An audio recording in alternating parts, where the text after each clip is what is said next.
इस आदमी ने एक खूबसूरत लड़की को पिंजरे से आजाद करने की सबसे बड़ी गलती कर दी। जादूगरनी चिल्लाती रही कि दरवाजा मत खोलो, ये कोई आम लड़की नहीं बल्कि एक खतरनाक राक्षस है। लेकिन प्यार में अंधे इस हीरो ने उसकी एक न सुनी। नतीजा एक ऐसा खौफनाक धोखा जो आपके होश उड़ा देगा। आखिर क्यों ये सुंदर राजकुमारी छूने पर एक मॉन्स्टर बन जाती है और ये विशालकाय मैकेनिकल कछुआ उनकी जान के पीछे क्यों पड़ा है? वीडियो को अंत तक जरूर देखना, क्योंकि इस कहानी का असली सच सुनकर आपके रोंगटे खड्डे हो जाएंगे। कहानी की शुरुआत घनी काली रात में होती है। एक पिंजरे के अंदर से अचानक एक बहुत ही सुरीली और जादुई आवाज आने लगती है। यह आवाज इतनी सम्मोहक थी कि पास खड़ा एक आदमी, जिसे हम स्ट्रॉन्ग मैन कहेंगे, खुद को रोक नहीं पाता और खींचा चला आता है। जैसे ही वह पिंजरा खोलता है, उसे अंदर एक बेहद खूबसूरत लड़की दिखाई देती है जो उसके सपनों की रानी जैसी थी। उसे देखते ही वह उसे आजाद करने की कोशिश करता है, लेकिन तभी वहां मौजूद एक जादूगरनी उसे रोकती है और पिंजरा बंद कर देती है।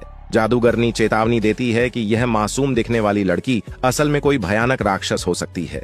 लेकिन हमारा हीरो तो प्यार में पूरी तरह पागल हो चुका था। वह जादूगरनी की एक नहीं सुनता और दोबारा पिंजरा खोल देता है। यह देखकर जादूगरनी को गुस्सा आ जाता है और वह हीरो को ही धक्का देकर पिंजरे के अंदर धकेल देती है और ताला लगा देती है। अब हीरो और वो लड़की दोनों साथ कैद थे। पिंजरे के अंदर लड़की बताती है कि वह एक शापित राजकुमारी है। श्राप यह है कि अगर कोई उसे छूता है तो वह एक खूंखार राक्षस बन जाती है, इसीलिए किसी को चोट न पहुंचे वह खुद इस कैद में रह रही थी। यह सुनकर हीरो का प्यार और बरस जाता है। वह उसे छूने की कोशिश करता है, लेकिन राजकुमारी उसे रोक देती है। हीरो उसे दिलासा देता है कि वह एक ऐसे अमीर आदमी को जानता है जो बहुत बद्धा आविष्कारक है और वह इस श्राप को तोड़ सकता है। लेकिन उन्हें नहीं पता था कि वह अमीर आदमी असल में एक धोखेबाज है। वह कोई वैज्ञानिक नहीं बल्कि काला जादू करने वाला तांत्रिक था। वहां पहुंचने पर उन्हें सच्चाई पता चलती है। वह अमीर आदमी एक मशीन में बिल्ली को डालता है और उसकी जान निकालकर एक नीले रंग का जादुई पोर्शन बनाता है। यह सब विज्ञान नहीं बल्कि काला जादू था। जादूगरनी जब उस अमीर आदमी का भांडा फोड़ाती है तो वह अपने असली रूप में आ जाता है।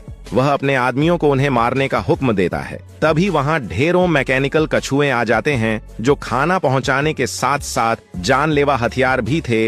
हीरो, राजकुमारी और जादूगरनी को जंजीरों में झकड़ा लिया जाता है। अमीर आदमी अब राजकुमारी की जान निकालकर उससे जादुई पोर्शन बनाना चाहता था। जैसे ही मशीन शुरू होने वाली होती है, हीरो अपनी पूरी ताकत लगाकर जंजीरें तोड़ देता है और राजकुमारी का हाथ थाम लेता है। लेकिन छूते ही राजकुमारी अपने राक्षस रूप में बदल जाती है और जंजीरें तोड़कर वहां से भाग निकलती है। हीरो और जादूगरनी भी वहां से जान बचाकर भागते हैं। दुश्मन उनका पीछा कर रहे थे।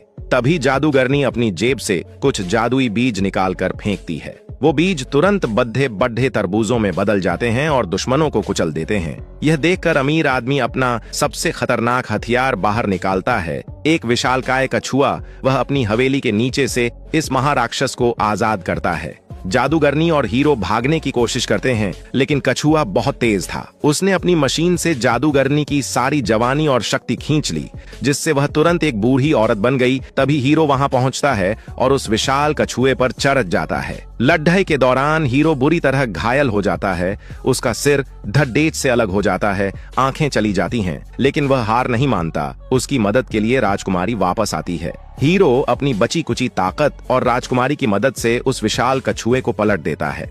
कछुए के गिरते ही सारा जादुई पोर्शन बिखर जाता है और वह अमीर आदमी जो भागने की कोशिश कर रहा था, उसी काली जादुई नदी में गिरकर मारा जाता है। लेकिन इस लड़ाई में हमारा हीरो भी मारा जाता है। राजकुमारी रोते हुए हीरो के पास आती है। उसका एक नीला आंसू हीरो के चेहरे पर गिरता है और चमत्कार हो जाता है। हीरो फिर से जिंदा हो जाता है और उसकी आंखों की रोशनी भी वापस आ जाती है। वह कसम खाता है कि वह राजकुमारी का श्राप तोड़ेगा, लेकिन तभी राजकुमारी उसे रोकती है और एक चौंकाने वाला सच बताती है। वह कहती है, मुझे किसी ने राक्षस बनने का श्राप नहीं दिया था। सच तो यह है कि मैं असल में एक राक्षस ही हूँ। श्राप तो यह है कि मैं एक खूबसूरत लड़की बन जाती हूँ ताकि इंसानों को अपने जाल में फंसा सकूं। हीरो समझ जाता है कि उनका मिलन नामुमकिन है।